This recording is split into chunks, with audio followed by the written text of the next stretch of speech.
Welcome to another edition of the Gridiron Report. I'm Jared Johnson. I'm joined by the mighty Joe Yeager. Well, mighty Joe, I thought we'd simplify things, and let's break down the team in the three phases of the game: offense, defense, and special teams. We'll do one per week. Might as well start with offense.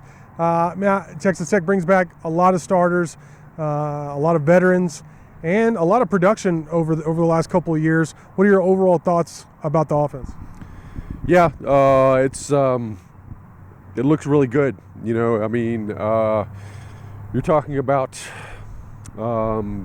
crazy depth in the backfield, which is really, really nice to have. I mean, running backs and quarterback.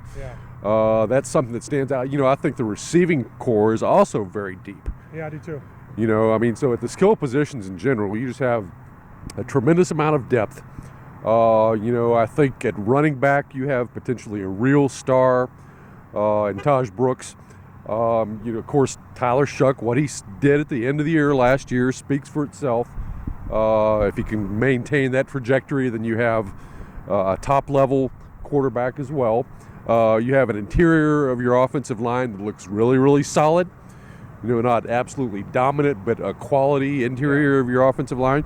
You know, you got some questions at offensive tackle, really. I mean, that's, to me, the only, you know, major concern on offense. And, you know, Coach McGuire has been said very positive things about the offensive line, and but we have to see it. Yes. So, you know, that's kind of just a basic synopsis right there. What do you think about Zach Kittley as the offensive coordinator? Let's take a step back off the field. Yeah. He's known as one of the top young offensive coordinators or coaches in the country. I mean, he wins all these awards and is up for all these awards. He talks to people outside of like the Texas Tech sphere, and I mean, they speak glowingly of him.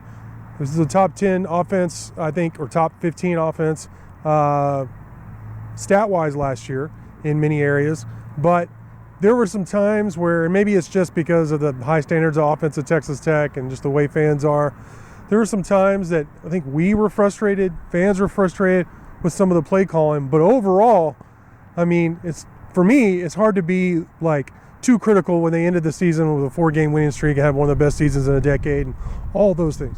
Yeah, you know, I think he got better as the season went on, basically, as the entire offense and I guess the entire team did. Yeah.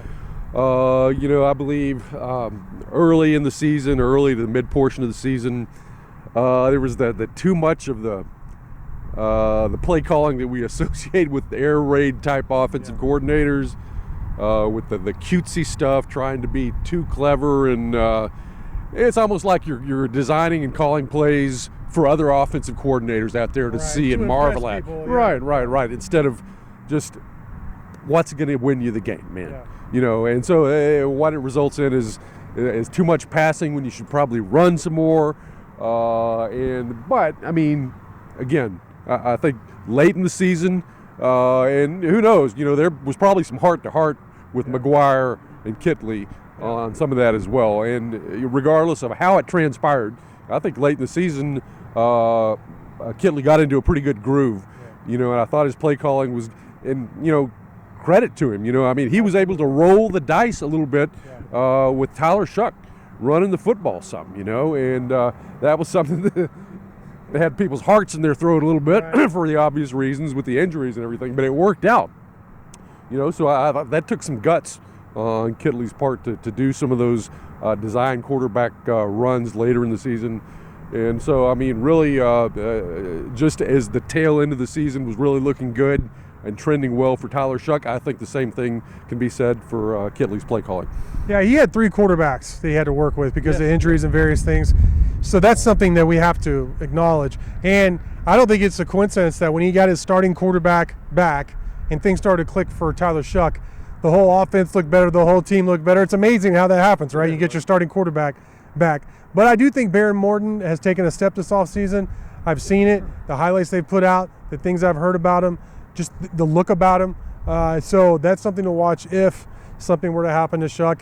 A couple other things, the tackles, Monroe Mills and Caleb Rogers. One thing positive that I have to point out is that at least we've seen them out there. Now, has it been tremendous play? No.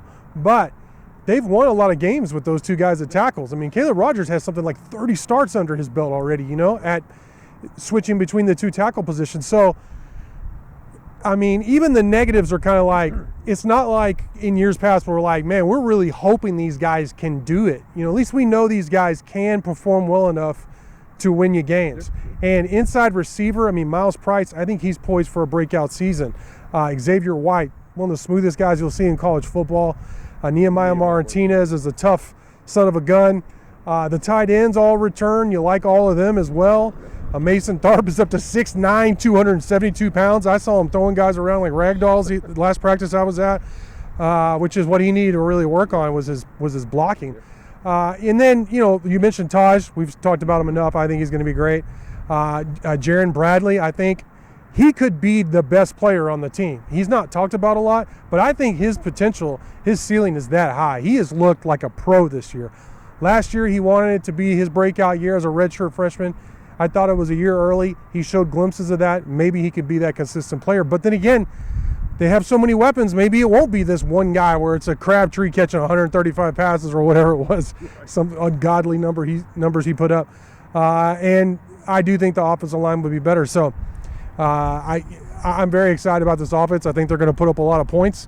Last year they were clutch. The Iowa State game, they struggled against a very good defense in freezing weather in Iowa State against a team that had to have that win, but they made the plays when they needed to win the game. If they keep doing that, they're going to have the type of season everybody's predicting for Texas Tech, I feel like, because we'll talk about the defense next time, but I think they're going to be pretty salty as well. But Mighty Joe, great stuff from you as always.